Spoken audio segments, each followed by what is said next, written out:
بسم اللہ الرحمن الرحیم۔ السلام علیکم ناظرین۔ حضرت ابو طالب بھی اپنے کاروبار کے سلسلہ میں اکثر شام آیا جایا کرتے تھے۔ جب حضور صلی اللہ علیہ وسلم 12 برس کے ہوئے، یعنی 12 سن نبوی، تو حضرت ابو طالب کو ایک قافلے کے ہمراہ شام کے لیے تجارتی سفر پر روانہ ہونا پڑا۔ حضور صلی اللہ علیہ وسلم بھی آپ کے ساتھ جانا چاہتے تھے۔ یوں تو حضرت ابو طالب کو لمحہ بھر کے لیے بھی آپ سے جدائی گوارا نہ تھی، مگر اتنے طویل سفر کی ممکنہ تکلیفوں کی وجہ سے آپ پیارے بھتیجے کو ساتھ لے جانے پر آمادہ نہ تھے۔ جب سفر کا سامان باندھ لیا گیا تو حضور صلی اللہ علیہ وسلم چچا سے لپٹ گئے اور ان کی اونٹنی کی مہار تھام کر ضد کرنے لگے۔ اس پر ابو طالب آپ صلی اللہ علیہ وسلم کو ہمراہ لے جانے پر راضی ہو گئے، مگر خاندان کے چند لوگوں نے حضور کی کم عمری کے پیش نظر ابو طالب کے اس فیصلہ سے سخت اختلاف کیا۔ ابو طالب پھر تذبذب میں پڑ گئے اور آپ کو ساتھ لے جانے کا خیال ترک کر دیا۔ حضور اس وقت سخت دل برداشتہ ہوئے اور گھر کے ایک کونے میں بیٹھ کر رونے لگے۔ معصوم بھتیجے کے آنسوؤں کی لڑیوں سے ابو طالب کا دل پسیج گیا، چنانچہ وہ کم عمر مگر جوان ہمت بھتیجے کو شریک سفر بنانے پر بالکل مجبور ہو گئے۔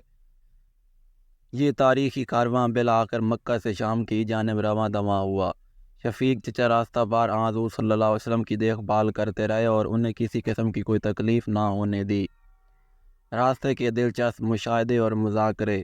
شام کے اس پہلے تجارتی سفر کے دوران حضور صلی اللہ علیہ وسلم نے مظاہر قدرت اور تاریخ کے بہت قریبی مشاہدے فرمائے۔ آپ کی طبعی عمر تو 12 برس سے زائد نہ تھی، مگر ذہانت و فطانت کی خداداد صلاحیتوں میں آپ پختہ عمر دانشور نظر آتے تھے۔ آپ کا فطری تجسس و ذوق مشاہدہ ہر ایک کو حیران میں ڈال دیتا۔ آپ پیچیدہ ترین معاملوں کی تہہ تک پلک جھپکتے ہی پہنچ جایا کرتے تھے۔ اس سارے سفر میں آپ کے ضمنی تجربوں کو 3 اقسام کے تحت مطالعہ کیا جا سکتا ہے۔ پہلا، قدرتی مناظرے کے تقابلی جائزے۔ 2، تاریخ کھنڈروں کے مشاہدے۔ 3، علمی اور ادبی تبادلہ افکار۔ اس بظاہر خالص تجارتی سفر کی ان مشاہداتی، تاریخی اور علمی جہتوں کو مرکزی اہمیت حاصل ہے، کیونکہ ان اور ایسے ہی متعدد دیگر ابتدائی تجربوں نے حضور صلی اللہ علیہ وسلم کے فکر و عمل میں بڑا معنی خیز کردار ادا کیا ہے۔ سفر کی منزلیں طے کرتے کرتے یہ تجارتی قافلہ شام کی سرحد پر بصرہ کے گاؤں کاربا جا پہنچا۔ یہاں عیسائیوں کا ایک مشہور گرجا اور خانقاہ واقع تھے۔ گرجے کا نگران اعلیٰ ایک عالم راہب بحیرہ تھا۔ اس گرجا میں ایک پرانی مقدس کتاب رکھی تھی جو وہاں کے راہبوں کے پاس مذہبی ورثے کے طور پر نسل در نسل محفوظ و محترم چلی آ رہی تھی۔ راہب بحیرہ اپنا زیادہ وقت لوگوں سے الگ تھلگ رہ کر سوچ و بچار میں گزارتا تھا۔ وہ بہت کم گو اور وزیر عالم تھا۔ تجارتی کارواں نے بحیرہ کے گرجے کے قریب ایک سایہ دار درخت کے نیچے پڑاؤ کیا۔ عرب تجارتی قافلے وہاں سے گزرتے ہوئے اکثر اسی جگہ پڑاؤ کیا کرتے تھے۔ بحیرہ نے آج تک ان میں سے کسی مسافر تاجر سے بات تک بھی نہ کی تھی، مگر جب ابو طالب والا قافلہ گرجے کے قریب اترا تو بحیرہ چھت پر بیٹھا انہیں بڑے غور سے تکنے لگا۔ بحیرہ نے دیکھا کہ کارواں میں ایک 10-12 سالہ لڑکے پر بادل کا ایک ٹکڑا چھتری کی طرح ہر وقت سایہ کیے ہوئے موجود رہتا ہے۔ جب یہ پراسرار لڑکا درخت کے نیچے بیٹھا تو ساری شاخیں مزید سایہ کے لیے اس کی جانب جھک گئیں۔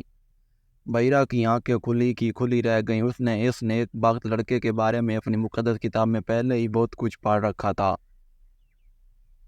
بحیرہ کی معنی خیز دعوت: کیا یہ سعادت مند لڑکا وہی ہے جس کا ذکر اس کی مقدس کتاب میں موجود ہے؟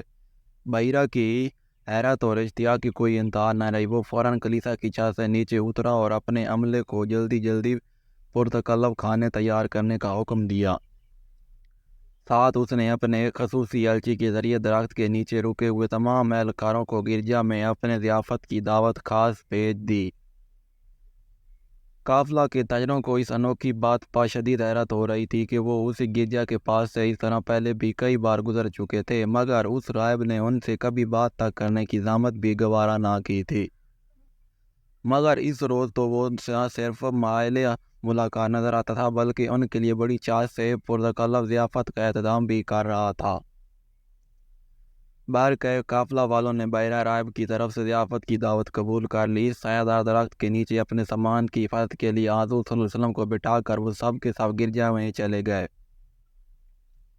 بحیرہ نے ایک ایک کر کے ان سب پر متجسس نگاہیں ڈالی۔ حضور صلی اللہ علیہ وسلم کو غیر ادر پا کر بولا، میں نے آپ سب کو ضیافت میں شرکت کی دعوت دی تھی، مگر یوں دکھائی دیتا ہے جیسے آپ کے کچھ لوگ پیچھے رہ گئے ہوں۔ قافلہ کے تاجروں نے اسے بتایا کہ صرف ایک کام عمر لڑکا پیچھے رہ گیا جسے وہ سامان کی حفاظت کے لیے درخت کے نیچے چھوڑ آئے ہیں۔ بحیرہ نے کہا، اسے بھی لے آؤ۔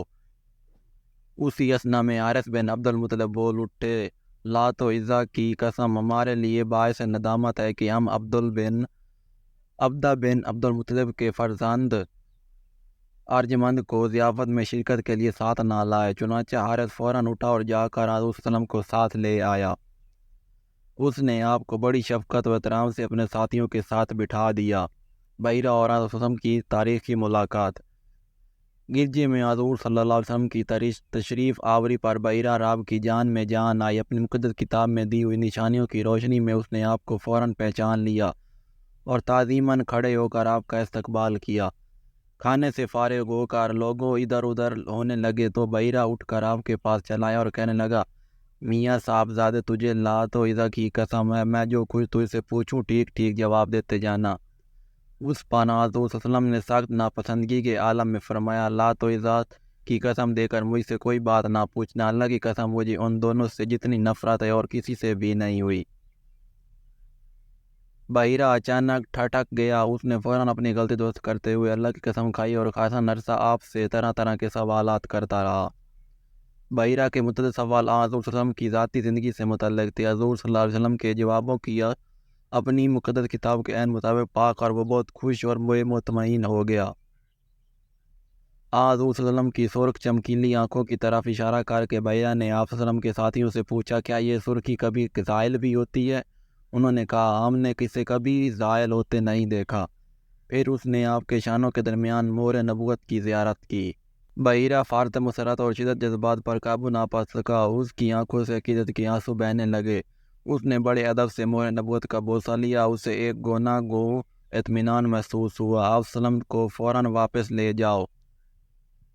حضور صلی اللہ علیہ وسلم سے بات چیت سے فارغ ہو کر راہب بحیرہ پھر حضرت ابو طالب کی طرف متوجہ ہوا اور ان سے پوچھنے لگا، اس صاحبزادے کا تم سے کیا رشتہ ہے؟ ابو طالب نے جواب دیا، میرے فرزند ہیں۔ بحیرہ بولا، نہیں، اس فرزند کے والد زندہ نہیں ہو سکتے۔ اس پر ابو طالب نے اسے بتایا کہ آپ ان کے بھتیجے ہیں اور ان کے والد کا انتقال ہو چکا ہے۔ راہب نے کہا، یہ صحیح ہے۔ بحیرہ نے آج سنجیدگی سے کہنے لگا، ہماری کتابوں اور پرانی روایتوں کے حساب سے آپ فی الواقع سید المرسلین ہیں۔ آپ انہیں ساتھ لے کر شام کی طرف ایک قدم بھی نہ بڑھیں، کیونکہ وہاں فتنہ پرور یہودیوں کا غلبہ ہے۔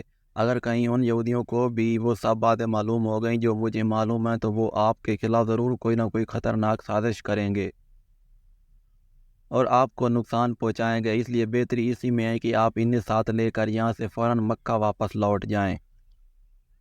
3 رومی یہودیوں کی قاتلانہ سازش۔ شامی سفر کے تاریخی واقعات میں آپ صلی اللہ علیہ وسلم کے خلاف ایک تشویشناک قاتلانہ سازش بھی شامل ہے۔ روم میں 3 شریر یہودی کاہن رہتے تھے جن کے نام یہ ہیں: زریر، تمام، دریس۔ اپنی قدیمی مذہبی کتابوں کے مطالعے سے انہوں نے یہ بھی حقیقت معلوم کر لی تھی کہ اس وقت کا آخری نبی اس روز بحیرہ کے گرجا کے سامنے والے درخت کے نیچے اترے گا۔ چنانچہ اس دن ابو طالب کا تجارتی قافلہ اس درخت کے نیچے رکا تو یہ تینوں بعد فطرہ یہودی کاہن بھی حضور صلی اللہ علیہ وسلم کے قتل کی ناپاک نیت سے وہاں آ پہنچے تھے۔ یہودی بحیرہ راب سے بھی ملے تھے۔ انہوں نے بحیرہ کو راز میں لے کر اس سے بتایا تھا کہ وہ مقدس کتابوں میں مذکور اس آخری نبی کو قتل کرنے کے ارادے سے وہاں آئے ہیں اور یہ کہ ان کے حساب سے وہ شخص اس جگہ پہنچ چکا ہے۔ قتل کی اس ناپاک سازش میں انہوں نے بحیرہ سے مدد مانگی تھی۔ بحیرہ یہ سب کچھ سن کر چونک اٹھا۔ اس نے انہیں سمجھایا کہ جب اللہ کسی کو کوئی نیک کام کروانا چاہے تو اسے روکنا کسی شخص کے بس کی بات نہیں۔ بحیرہ نے ان بدکماش یہودیوں کاہنوں کو یہ بھی صاف صاف بتا دیا کہ وہ بزرگیدہ ہستی اللہ کی امان میں ہے اور تم جتنا بھی چاہو اسے کبھی ختم نہ کر سکو گے۔ اس لیے بہتری یہی ہے کہ تم اپنے ناپاک ارادہ سے باز آ جاؤ اور فوراً واپس چلے جاؤ۔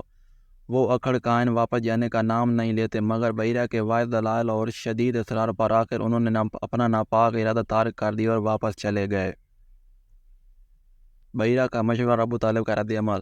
رائے بحیرہ نے حضرت ابو طالب کو مشورہ دیا تھا کہ شام کے بعد نیز یہودیوں کے خدشہ کے پیش نظر حضور صلی اللہ علیہ وسلم کو گرجے والے مقام سے آگے نہ لے جایا جائے۔ حضرت ابو طالب اس ہنگامی مشورے پر خاصے پریشان ہوئے تھے۔ بحیرہ کے مشورے کے بعد انہوں نے کیا کیا، اس کے بارے میں 3 مختلف روایتیں موجود ہیں۔ ایک روایت ہے کہ شفیق چچا نے بصرہ میں اپنا سامان تجارت جلدی اونے پونے داموں فروخت کر دیا اور وہیں سے حضور صلی اللہ علیہ وسلم سمیت مکہ لوٹ آئے۔ دوسری روایت کے مطابق آپ نے بحیرہ کے گرجے والے مقام سے حضور صلی اللہ علیہ وسلم کو کسی کے ہمراہ واپس گرجا گھر بھجوا دیا اور خود تجارتی قافلہ کے ہمراہ آگے نکل گئے۔ تیسری روایت یہ ہے کہ ابو طالب شام میں تجارتی کاموں سے جلدی فارغ ہو کر حضور صلی اللہ علیہ وسلم کو ساتھ لے کر مکہ لوٹ آئے۔ بہرکیف یہ حقیقت واضح ہے کہ بحیرہ راہب کی پیشین گوئی پر ابو طالب خاصے پریشان بھی اور محتاط بھی ہو گئے، مگر حضور صلی اللہ علیہ وسلم نے اس سلسلہ میں کسی گھبراہٹ یا پریشانی کا قطعی کوئی اظہار نہیں کیا۔ اللہ اکبر۔ اگر آج کی ویڈیو پسند آئی تو ویڈیو کو لائک کریں، چینل کو سبسکرائب کر دیں۔ ملتے ہیں نیکسٹ ویڈیو میں، تب تک کے لیے اللہ حافظ۔